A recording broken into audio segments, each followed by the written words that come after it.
আসসালামু আলাইকুম রাহমাতুল্লাহ। কেমন আছেন সবাই? আশা করছি আলহামদুলিল্লাহ সবাই অনেক ভালো আছেন। আলহামদুলিল্লাহ আপনাদের দোয়ায় আমি অনেক ভালো আছি। সো বরাবরের মতন আজকে চলে আসলাম আবার একটা মাইক্রোসফট ওয়ার্ডের ভিডিও নিয়ে।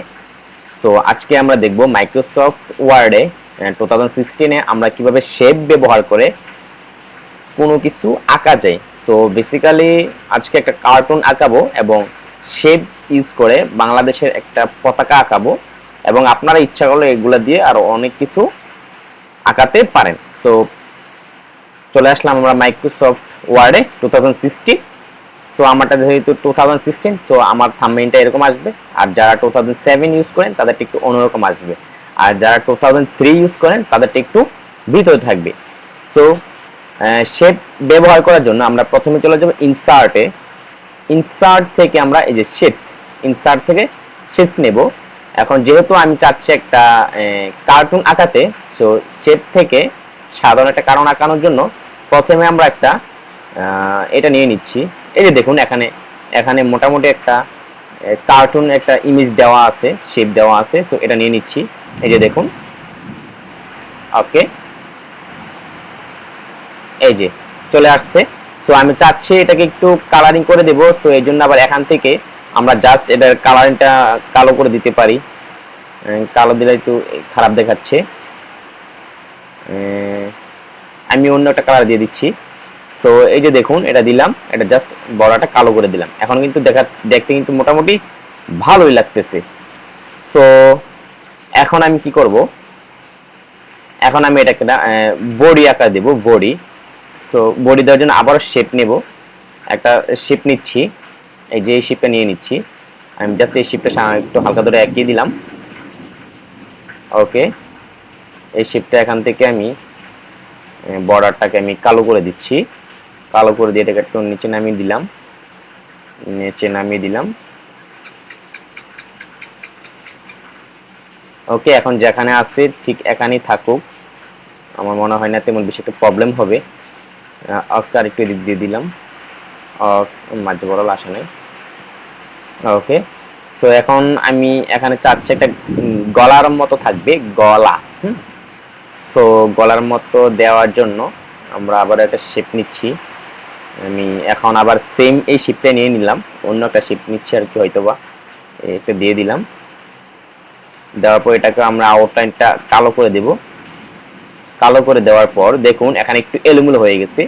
সো এটার জন্য আমি এটাকে রাইট বাটনে ক্লিক করে দিয়ে এটাকে আমি এখান থেকে এই যে সেন্ড টু ব্যাক করে দিতে পারি। এই যে সেন্ড টু ব্যাক করে দিলেই তো এরকম হয়ে গেছে। সো আমি এটাকে একটু ছোট করে দিচ্ছি, একটু চেপে দিচ্ছি আর কি। বাইরে আজকে অনেক বৃষ্টি হচ্ছে, প্রচন্ড বৃষ্টি হচ্ছে। হয়তোবা আপনারা শুনতে পাচ্ছেন বৃষ্টির শব্দগুলা। ওকে, তো এখানে কিন্তু একটা মোটামুটি একটা স্ট্রাকচার হয়ে গেছে। তো আমি চাচ্ছি এদিকে হাত দেব। তো হাত দেওয়ার জন্য আবারও সেম শেপ থেকে এটাই নিয়ে নিচ্ছি, এটাকে নিয়ে নিলাম। যেহেতু কার্টুন, এটাকে কার্টুনের মতো বানাবো। নিয়ে আউটলাইনটাকে কালো করে দিলাম। কালো করে দেওয়ার পর এখন এটাকে আমি একটা কপি করে নিব। কপি করে নিয়ে আবারও সেম পেস্ট করে দিয়ে এই যে দেখুন এই যে এই হাতটাকে আবার আমি এখানে বসিয়ে দেব। তো এটাকে বসিয়ে দিলাম। বসিয়ে দেওয়ার পর এখন আমি চাচ্ছি যে হাতে আঙ্গুল যেহেতু দিতে পারবো না, তো এখানে আমি একটু হালকা একটু গোল করে দিই। এই যে এই জায়গাটায় একটা গোল করে দিই। সরি, এটা উপরে উঠে গেছে, যে সমস্যা নাই, এটাকে কাজ করে দিচ্ছি। এই যে এটা আউটলাইনটা কালো করে দিলাম, গোলটাকে আর একটু বাড়িয়ে দিচ্ছি। ওকে, এটাকে আবার একটা কপি করে নিলাম। কপি করে এখানে এনে পেস্ট করে দেব। তো পেস্ট করে দিচ্ছি, এটাকে ধরে নিয়ে এই যে ওকে, এই যে এখানে রেখে দিলাম। মোটামুটি সিলেক্ট হয় নাই, বাট এই যে হয়ে গেছে। সো এখন চাচ্ছি পায়ের মতো কিছু একটা দেবো। পায়ের মতো কিছু দেওয়ার জন্য আমি জাস্ট এখান থেকে শেপ নিলাম। শেপ থেকে আমি এসে দেখা যায় কি নেওয়া যায় এটা নিয়ে নিচ্ছি। এটা নিয়ে আমি জাস্ট এখানে একটা পায়ের মতো কিছু কাটিয়ে দিচ্ছি, শর্টকাট। জাস্ট শেপ দিয়ে কি কি কাজ করা যায় এইটাই জাস্ট আজকে মূল ভিডিও, আর তেমন কিছুই না। তারপর এটাকে আমি সেন্ড টু ব্যাক করে দিলাম, সেন্ড টু ব্যাক। তাহলে এই যে দেখুন এটার পিছনে চলে গেছে। তো এটাকে আরেকটা কপি করে নেব, কপি করে আবারও সেম পেস্ট করে দিলাম, পেস্ট করে দিয়ে এটাকে এখানে নিয়ে আসবো। এটাকে এনে এখান থেকে আমরা জাস্ট এটাকে রোটেট করে দিলাম, রোটেট করে দিয়ে এটাকে এখানে রেখে দিয়ে একটু উপরে তুলে দিলাম, একটু উপরে তুলে দিয়ে এটাকেও সেম টু বা সেম ভাবে সেন্ড টু ব্যাক করে দিচ্ছি। ওকে, সেন্ড টু ব্যাক করে দিচ্ছি। এখন কিন্তু মোটামুটি একটা কার্টুন হয়ে গেছে। সো এটা মোটামুটি একটা কার্টুন ছিল, বেশি একটা ভালো হয়েছে না। যদি চাই এটাকে আমরা কালার করবো তাহলে আমরা কালার করতে পারি।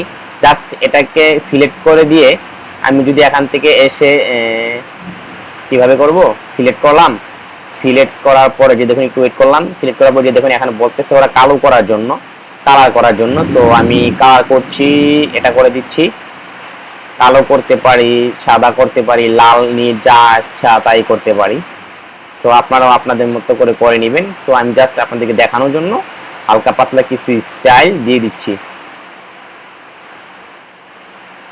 আসলে এগুলো দিয়ে আসলে বেশি তেমন কিছু বেশি একটা কিছু করা যায় না, তারপর কিন্তু জাস্ট জেনে রাখার জন্য কিন্তু ভালো। আমি তাড়াহুড়ো করে আঁকছি, এই জন্য আমারটা অনেক খারাপ হচ্ছে। তো আপনারা একটু ধীরে ধীরে করবেন। এই যে মোটামুটি হয়ে গেছে কিন্তু গলার কালারটাও একটু অন্যরকম করে দিচ্ছি। এই যে গলাটাকে সিলেক্ট করে দেন এখান থেকে একটা শিপ ফিল, এই যে এখান থেকে করা যায় কিন্তু শিপ ফিল, হ্যাঁ সেম টু হয়ে গেছে। আর চেহারাটাকে যদি আমরা চাই যে অন্য কিছু করবো, তাহলে চেহারাটাকে আমরা একটু ডার্কনেস বা হালকা পাতলা যা কিছু করি করতে পারি। তো আমি এটা কেটে দিচ্ছি, সবটা কেটে দিলাম। কেটে দিয়ে আমি চাচ্ছি এখন একটা বাংলাদেশের পতাকা আঁকাবো। কাটলো না কেন?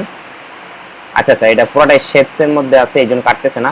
আচ্ছা ঠিক আছে, আমি নতুন একটা পেজ নিয়ে নিচ্ছি, নিউ ডকুমেন্ট। ওকে, নিউ ডকুমেন্টস থেকে আমি এখন একটা বাংলাদেশের পতাকা আঁকাবো। এটা একদম সহজ, ইজি। সো এখানে আসবো ইনসার্টে, ইনসার্ট থেকে এসে একটা শেপ নেব। এখানে একটা শেপ নিলাম, শেপ নিয়ে শেপটাকে একটা কালার দিয়ে দেব, মানে সবুজ কালার। আমি যেহেতু বাংলাদেশি তাই জন্য গ্রিন দিতে হবে। এই যে দেখুন গ্রিন। ওকে, যে গ্রিন দিয়ে দিলাম। গ্রিন দেওয়ার পর এখানে একটা সার্কেল দিতে হবে, এই জন্য আমরা একটা সার্কেল নিয়ে আসতেছি। এই যে এখান থেকে একটা সার্কেল, একটা বৃত্ত নিয়ে আসলাম। বৃত্তটাকে আনার পর বৃত্তটা এভাবেই থাকবে। এখান থেকে জাস্ট এই যে শিপ ফিল কালারটা রেড করে দিলাম। এই যে দেখুন মোটামুটি বাংলাদেশের একটা জাস্ট 1 সেকেন্ডের একটা কাজ, আপনারা প্র্যাকটিস করলে পেরে যাবেন। তো এখন চাচ্ছি যে এরকম না, আমি অন্যরকম একটা পতাকা আঁকাবো। পতাকার একটু আঁকা পাকা থাকবে, এই জন্য আবারও ইনসার্টে যাব। ইনসার্ট থেকে শেপে চলে যাব। শেপ থেকে যে দেখুন একটু নিচে চলে আসলে যে দেখুন, এই যে দেখুন একটু যেমন বাতাসে উড়ছে এমন মনে হয়, এমন একটা শেপ, হ্যাঁ বাতাসে উড়ছে এমন মনে হচ্ছে। তো এটাকে আবারও সেম ভাবে কালার করে দিয়ে এটাকে কপি করে আমি ওখান থেকে আনলাম না, এখান থেকে পেস্ট করে দিচ্ছি। পেস্ট করে দিলাম, এই যে দেখুন হয়ে গেল। এখন আমি যদি চাই যে এটার পাশে একটা কি থাকবে, একটা পিলার আঁকিয়ে দিচ্ছি। একটা পিলার সরি, পিলারটা আমি এভাবে সোজাই আঁকিয়ে দিতে পারি। ওকে, সোজাই আঁকিয়ে দিচ্ছি। ওকে, প্যাটার্ন কালো দিয়ে দিলাম, আপনারা আপনাদের মতো করে দিয়ে দেবেন। মোটামুটি কিন্তু দেখতে ভালোই লাগতেছে। তো আশা করি আপনাদের কাছে ভিডিওটা ভালোই লাগবে। যদি ভালো লাগে তাহলে একটা লাইক দিন, আর যদি ভালো না লাগে তাহলে অবশ্যই ডিসলাইক দিন, যায়েন না। আর যদি এরকম ভিডিও পেতে চান তাহলে অবশ্যই চ্যানেলটি সাবস্ক্রাইব করে রাখবেন। ভিডিওটা আসলে দেওয়ার তেমন কোনো ইচ্ছা ছিল না, বাট যেহেতু এমএস ওয়ার্ডের একটা প্লে লিস্ট আমি তৈরি করেছি, এই জন্য প্লে লিস্টটা পূর্ণ করার জন্য জাস্ট এই ভিডিওটা দেওয়া। যারা শেপসের কাজ জানি তারা তো আলহামদুলিল্লাহ, আর যারা শেপসের কাজ জানি না তারা অবশ্যই এভাবে কিছু না কিছু আঁকাতে পারবো। সো দেন এতটুকু ছিল আজকের ভিডিও। তো আগামী পর্বে দেখা হবে নতুন কিছু নিয়ে। ততক্ষণ পর্যন্ত বাই। আসসালামু আলাইকুম ওয়া রাহমাতুল্লাহি ওয়া বারাকাতুহু।